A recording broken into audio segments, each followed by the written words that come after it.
Hey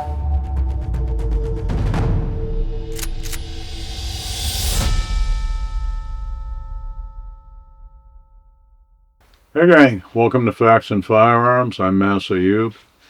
And tonight we're going to tick off a few people and certainly at least two firearms instructors. It's come to my attention that we have at least two firearms instructors in the country today, one of them with some notoriety, who are telling their students if you've had to shoot a man in self-defense, as soon as he's down, shoot him again in the brain to make sure that he's dead. Your BS alert go off too? Now, where that comes from, at least one of those gentlemen claims to be from Israel and have time in the Israeli Defense Forces. It is a protocol there when dealing with terrorist bombers and suicide bombers to fire an anchor shot. The reason is you're dealing with fanatics who have, it's basically a suicide bombing. They've come to die and they're not afraid of death. And if they so much as twitch their thumb on the bomb switch, they might kill everybody in a wide radius around them. I can see that. We are not getting suicide bombers in the United States of America. If you have the guy with the dynamite strapped across his chest and his thumb is on a switch, yeah, put one through his medulla oblongata. If you shot the guy and he's down and still trying to shoot you from the ground, shoot him again. Bullets are cheap. Life is precious. Every one of us who is seriously armed knows we might get shot, and we are programmed, if we're shot, we are going to neutralize that threat. Even if we're dying, we're going to do it before we die. And that may well be the ethos of the other person. But if he's down, if he has dropped his weapon and is separated from his weapon, if he is lying there apparently unconscious and unresponsive, you are putting another shot in him to anchor him. What's the so-called anchor shot now becomes malicious murder. And it happens just that quick.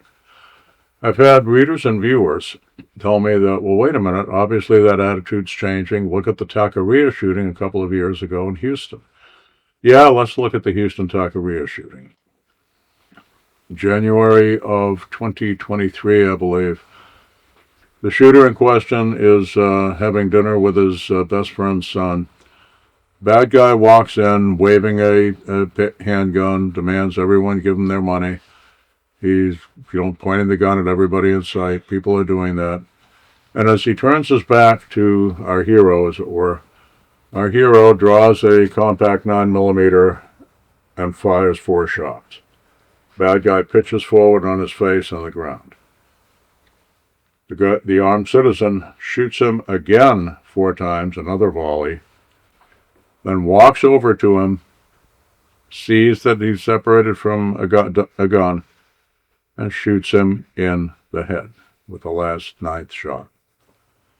Now, every defensive instructor I know who knows their stuff said, okay, the shots in the back, we can justify that. The man is still threatening the life of everyone around. Armed robbery is, by definition, the implicit threat of death. The next 4 shots, the guy might be thinking, well, I can't let him turn over and shoot me. I've got my best friend's son here. I've got other people to protect. But that final shot in the brain, well, a year later, January of 2024, the case went to the grand jury, and the shooter fled, by the way, and later turned himself in. In the state of Texas, every homicide, as a matter of routine, goes in front of the grand jury. This grand jury, a year after the shooting, decided to no bill, meaning they determined no crime had been committed, and the individual was free. A whole lot of us said, Whiskey Tango Foxtrot? Because that's not normally how it goes. Now, please understand, what one grand jury determines, hell, what one trial jury delivers as their verdict, has no binding effect whatsoever on the next such trial in that state or yours. It's not like a Supreme Court decision that is binding precedent. What you have there was really a legal anomaly, because that last shot, there just was no excuse for. Now, How did that happen? We don't know. Grand juries are super secret. Somewhere there's probably a transcript. The prosecution gets to determine what evidence the grand jury sees. We simply don't know. Did you have a prosecutor who was sympathetic to the armed citizen? That's entirely possible. Did you have a jury that was so fed up with violent crime in Houston, Texas, that they said, we're going to send a message to armed robbers. You are fair game to get shot down by the people you're trying to steal from. Could that have been it? We don't know. But it's definitely not precedent. Could they have known the background of the bad guy? It was within the purview of if they ask, for the prosecutor to tell them. The deceased, I'm quoting here, in 2015, records show Washington, the man who was killed, was convicted of aggravated robbery with a deadly weapon and sentenced to 15 years in prison in connection with the shooting death of a business owner, 62-year-old Hamid Waraj. He served 7 years of that sentence and was 30 years old at the time of his death. Could they have figured, okay, this is the quintessential bad guy. We can see why the guy fired the shots he did. By the way, the bad guy's gun turned out to be fake. That was never a problem. That was never a problem. The fake guns, the airsoft, are designed to look real. Bad guys all the time paint over that orange thing on the front, or remove the orange thing, and use it to terrorize people and put them in fear of death.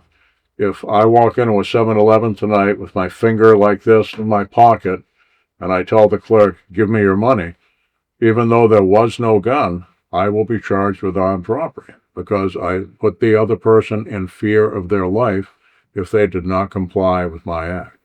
So the dummy gun, the fake gun, was no problem at all. The coup de grace shot absolutely was. Now, if you want an example of how things are much more likely to go if you do that, let's look a little further back to 2009, the Jerome Ersland case in Oklahoma City, Oklahoma. Ersland was a pharmacist. Two young men in their teens walk into the store. One is holding what appears to be a gun. This will turn out to be an airsoft or something also.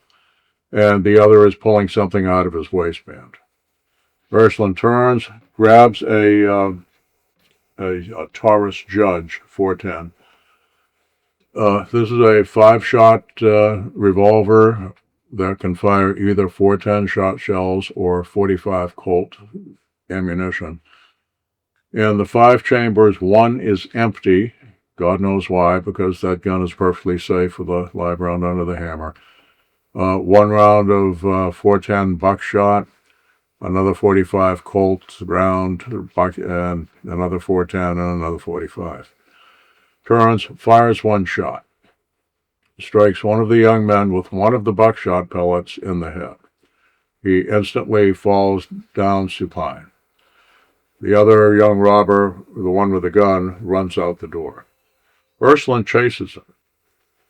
As he chases him, he is shooting on a public street with people. Another 410 shot is fired and 2 45 shots. Some of the eyewitnesses will describe ducking away from the whistling buckshot that's going down the street, because when you fire birdshot or buckshot from a rifled barrel in a revolver, it spreads out like a giant donut. Ersland, now holding the empty Taurus Judge, walks back into the drugstore, is seen to put that gun down, take a Kel-Tec P3AT, 380 pistol, walk over to the young man he shot, who is still laying prostrate on the ground, supine, and bam, bam, bam, shoots him about 5 more times. And these shots will prove fatal. It turns out the single buckshot pellet that had knocked him unconscious might have been survivable, according to autopsy. The prosecutor had no problem with that first shot being fired. Had a huge problem with the anchor shots. Charged murder. There were other issues as well. Ersland had lied about a bunch of stuff. And basically won a conviction for murder. And Jerome Ersland is doing life in the Oklahoma State Penitentiary for making sure his opponent was dead. That is a much more likely prediction. So, shoot anchor shots, no. Leave it for fantasies, leave it for counterterrorism and violent lands. It's not part of the permissible response of the armed American citizen. Thank you for listening. Thank you for your attention. Your comments are welcome. And remember, one of our rules here, this show is not about what we think or how we think things should be. It's about how things are. We hope to see you down the road. We hope you'll subscribe. We hope you'll ring the bell and allow us to notify you of future content. Stay safe.